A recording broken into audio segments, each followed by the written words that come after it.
you for joining us for the Team Ottawa podcast. We're here with Mayor Mark Sutcliffe, and recently you host these wonderful breakfasts with the Ottawa Board of Trade and with the Ottawa Business Journal.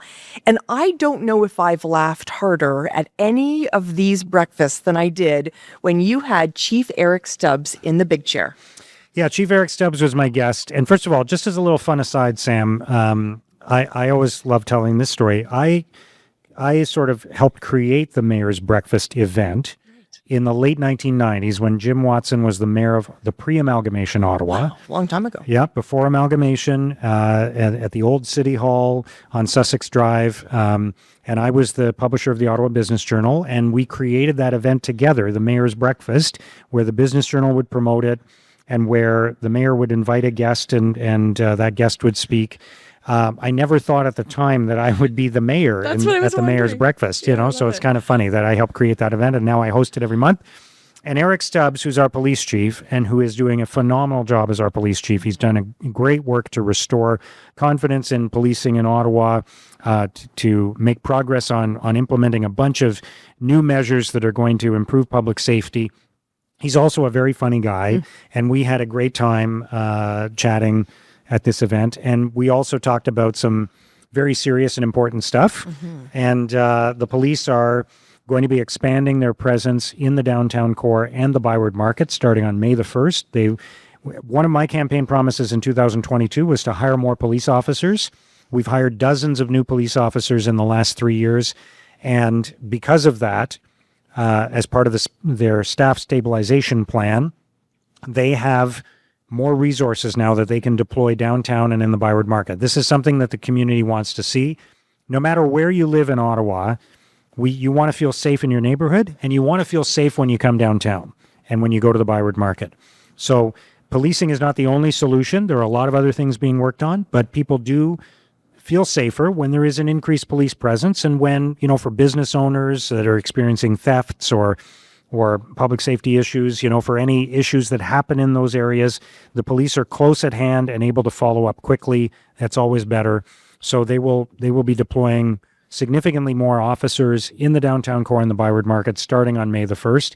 And in addition to that, we are moving to a district policing model in the city where there will be, in every part of the city, more resources deployed locally. So in your neighborhood, in your region, within our large city, we have a massive, massive city. It's hard to cover that whole area geographically with a police service, but every part of the city will see more service going forward as part of this district policing model. For sure. And I think there was a moment, it was a very funny moment during that discussion where you were talking about with the chief how big the city is. And there was this wonderful sort of moment where you were sort of saying which cities could fit inside the city of Ottawa. Share that with us, because I think that is a big sort of eye-opener for people that may not realize how big this city is. Yeah, Ottawa is half the size of Prince Edward Island, the geography of Ottawa.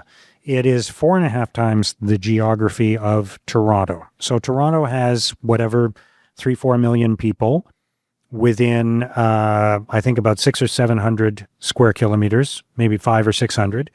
And Ottawa has 1 million people spread out over 2,800 square kilometers. So you can fit Toronto, Montreal, Edmonton, Vancouver, and Calgary. All 5 of those cities fit within Ottawa with room left over. We're a very large geographic area, and that has a big impact on policing and paramedics and fire and road repair and all of the things that road clearing in the winter, all of the things that we do. We have a lot of geography to cover. We certainly do. And I think that's why, as well, Ottawa being such a beautiful city, many people want to visit.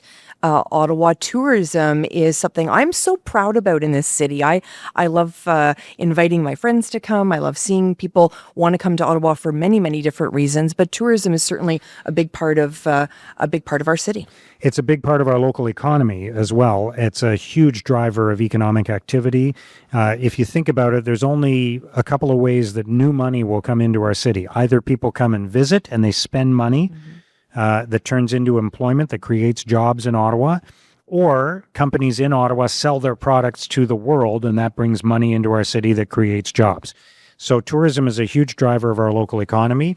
We draw 10 million visitors a year to our city for events and visits. And recently I had the honor of participating in the Shine On Awards. This is a wonderful event. You and I go to a lot of events in the community, business events, and 9 times out of 10, you're emceeing the event.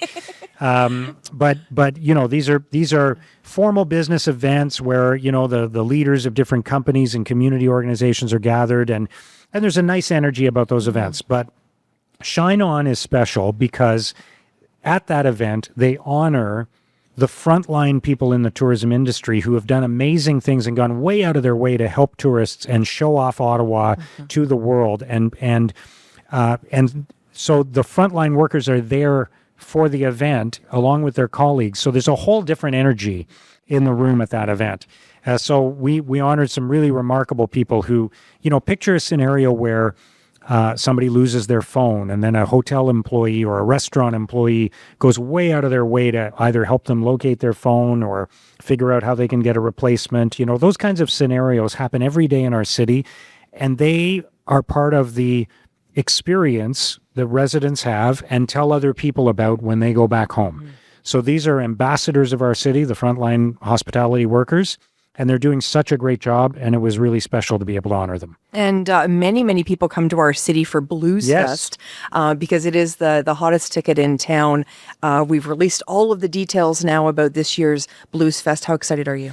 I'm very excited about Blues Fest. I love going to Blues Fest every year. It's such a successful event, and Mark Monahan and his team deserve a huge amount of credit for what they've built.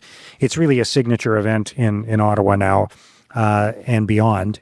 And this year, there's going to be a special day at Blues Fest, July the 19th, which happens to be the 200th day of the year. And we are celebrating our 200th birthday as a city this year. And Mark and his team have put together a special lineup. During the day, there's going to be a bunch of free concerts for families.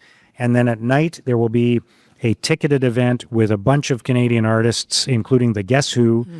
We're very excited that Blues Fest is having this special day to celebrate Ottawa 200 in 2026. It is very, very exciting. And I know you've spent recently some time with the francophone community at Rendezvous. Talk to me a little bit about that.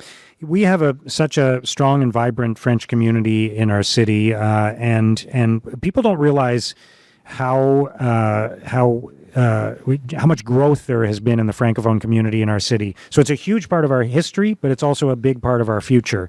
And a lot of that growth is happening. When you think of the francophone community in Ottawa, you think of Vanier and Orleans, but a lot of the growth is happening in the west end of the city. Oh, interesting. And so we need to continue to capitalize on the fact that we're a bilingual city. This helps us draw more tourists.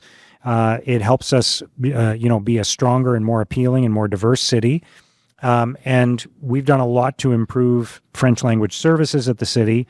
And about a week ago, we had a wonderful breakfast at City Hall, and we shone the spotlight on a wonderful local organization called Maison Marie-Louise.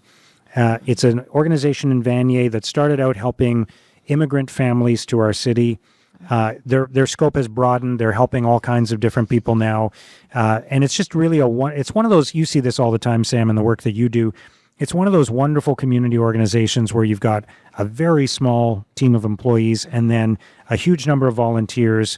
And some of the people who are receiving services are volunteering in their spare time as well. And it's neighbors helping neighbors. It's a beautiful thing. It's what community is all about. And we had an opportunity to shine the spotlight on them.